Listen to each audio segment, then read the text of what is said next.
Again, I thank all of you here at the Pastoral Center who join with me today for this Mass. As you know, today is the 23rd anniversary of my being ordained a bishop. On the date on which my parents, had they been still alive, would have celebrated their 50th wedding anniversary. I was ordained with Gilberto Fernandez by Archbishop Thomas, and many of you were there at the Miami Arena among the 11,000 people in attendance. Who was there 23 years ago? Raise your hands. A good number of you.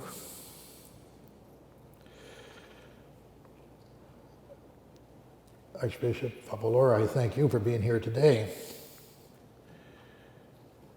And back then we did thank Divine Providence that you were there 23 years ago, just 2 weeks after quintuple bypass surgery.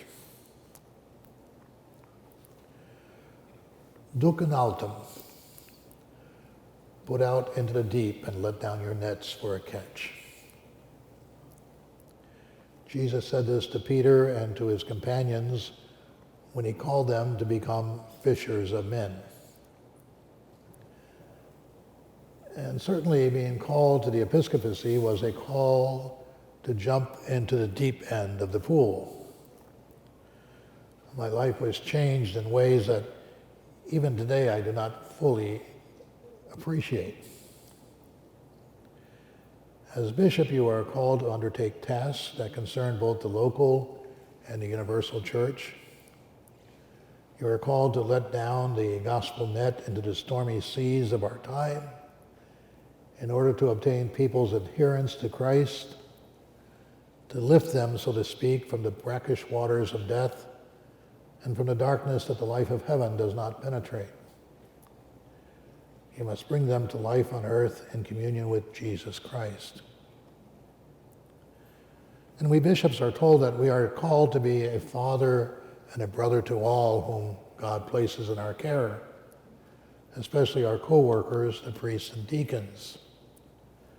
We are told to be especially attentive to the poor and the weak, to the immigrant and the stranger, victims of today's disposable culture and the globalization of indifference. It is really an impossible job description. And to be a bishop today is not what it used to be. People don't necessarily give bishops the deference they once did. Our standing has been diminished by the increasing secularism of our society, with the sex abuse of children and vulnerable adults by a few, but always too many priests, and the bishop's inadequate and uneven response was a self-inflicted wound. The days when a politician would be afraid of a bishop's criticism are pretty much long gone.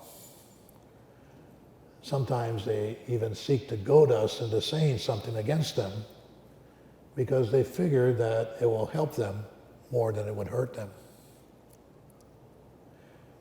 Bishops today, they would say, are like generals without soldiers. And we are not embraced by either camp.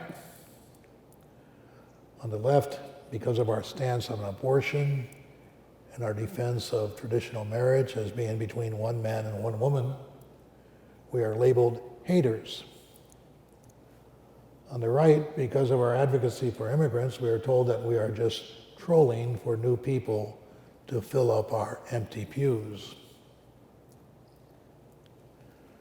But as St. Paul says in today's first reading, the wisdom of this world is foolishness in the eyes of God. So rather than to seek the regard of the world, we choose to be fools for Christ. They say it can be lonely at the top. And today, people in leadership are often the target of hostility and unrealistic judgments. And the life of a bishop, despite busy schedules and activities, can sometimes not only seem, but be lonely. Yet, like Pope St. Gregory the Great and others who have served as successors of the apostles, a bishop is never alone as he seeks to respond to his vocation to be a servant of the gospel of Jesus Christ for the hope of the world.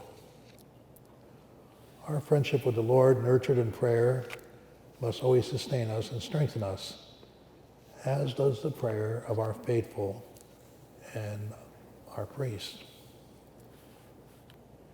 It is a great comfort for me and a source of grace and strength that here in the Archdiocese of Miami, in every parish, each priest, together with the faithful, at every Mass, prays every day in the Eucharistic prayer for Francis our Pope and Thomas our Bishop. And so in good times and in bad, strengthened by faith and with the assurance that hope gives, at the Lord's command we put out into the deep.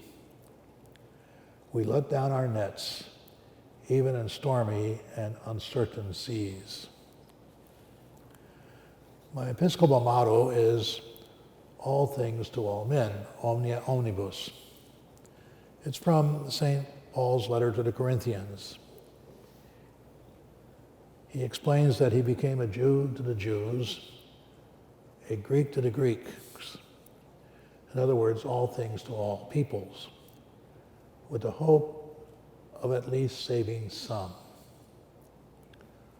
I've tried to do the same, to be a Haitian to the Haitians, a Cuban to the Cubans, a Puerto Rican to the Puerto Ricans, etc. Omnia omnibus, all things.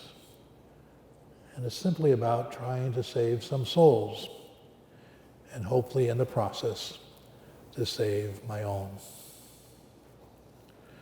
Archbishop Favalora, thanks for ordaining me 23 years ago, and thanks for your support over these 23 years.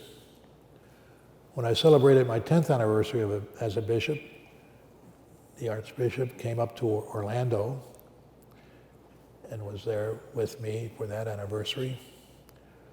When I celebrated my 20th 3 years ago, he was with me again at St. Mary's Cathedral. And I'm looking forward to seeing you, Archbishop, at the 25th and the 30th, and hopefully the 40th as well. And that goes for the rest of you too.